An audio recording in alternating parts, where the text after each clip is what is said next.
బంగారు నగలు తాకట్టు పెట్టబోతున్నారా? వద్దు. తక్కువ డబ్బులు, ఎక్కువ వడ్డీ ఎందుకు? సింపుల్గా శ్రీ స్టార్ గోల్డ్ కంపెనీకి రండి. German technology, purity check, best online రేట్లో అమ్మి 2 minutesలో క్యాష్ని ఇంటికి తీసుకువెళ్ళండి. ప్రశాంతంగా ఉండండి. కాల్ 6366 జై తెలంగాణ.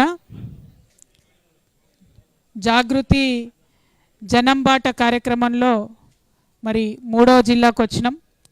నిన్న కరీంనగర్ జిల్లాలో ఎంటర్ అయ్యి మరి కంటిన్యూస్గా నిన్నటి నుంచి ఇప్పటి వరకు, ఇన్ఫ్యాక్ట్ ఈ ప్రెస్ మీట్ అయిపోయిన తర్వాత కూడా ఇంకా 7-8 కార్యక్రమాలు మిగిలి ఉన్నాయి. ఈ జిల్లాలో ఉండేటటువంటి అన్ని సమస్యలపైన ఒక అవగాహన తెచ్చుకోవడానికి వీలైనంత మంది ప్రజలతోని, ఆయా సంఘాల నాయకులతోని సమస్యాత్మకంగా ఉండేటటువంటి అంశాల దగ్గరికి స్వయంగా వెళ్ళడం, మన దగ్గరికి వచ్చి సమస్యలు చెప్పుకునే పరిస్థితిలో ఉన్న వాళ్ళందరినీ కలిసేటటువంటి ప్రయత్నం చేస్తూ జాగృతి సాగిస్తున్న జనంబాట కార్యక్రమంలో మరి 3వ జిల్లా చాలా అద్భుతంగా ప్రజలందరి దగ్గర నుంచి కూడా మంచి స్పందన వస్తూ ఉన్నది.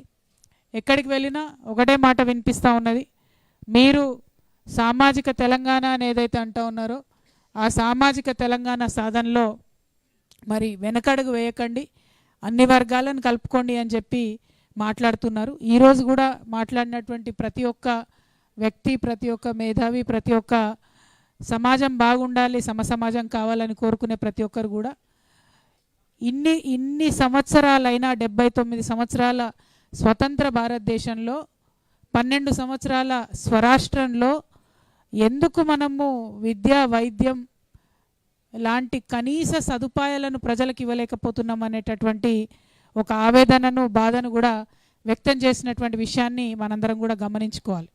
అంటే ఎక్కడికి పోయినా, ఏ జిల్లాకు పోయినా కామన్గా ఉండేటటువంటి సమస్యలే ఇవి. ఇదే అంశాన్ని నేను పదే చెప్తూ వచ్చాను.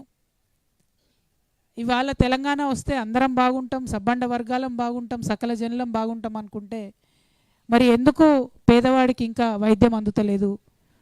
ఎందుకు పేదవాడికి విద్య అందుతలేదు?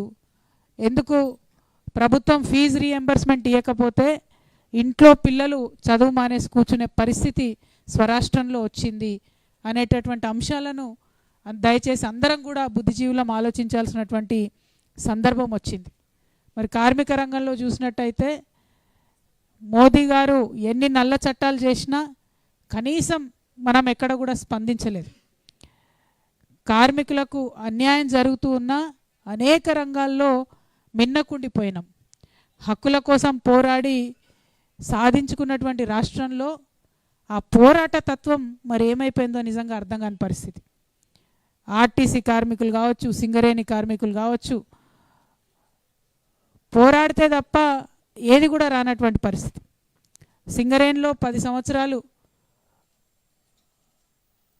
కేసీఆర్ గారి సహకారం ఎంతో ఉండబట్టి,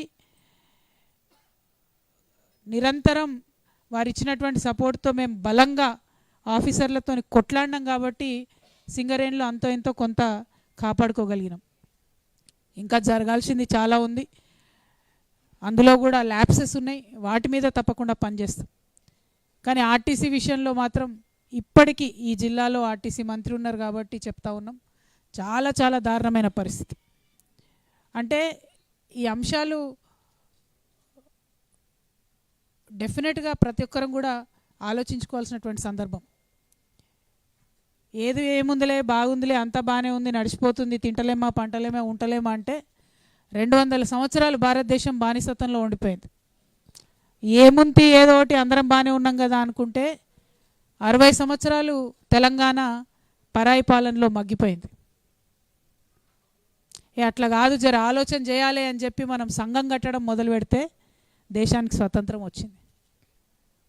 అట్లా కాదు, కొంత ఆలోచన చేయాలి మేధావులందరం అనుకొని జయశంకర్ సార్ ఒక నిప్పురవ రగిలిస్తే తెలంగాణ రాష్ట్రం వచ్చింది.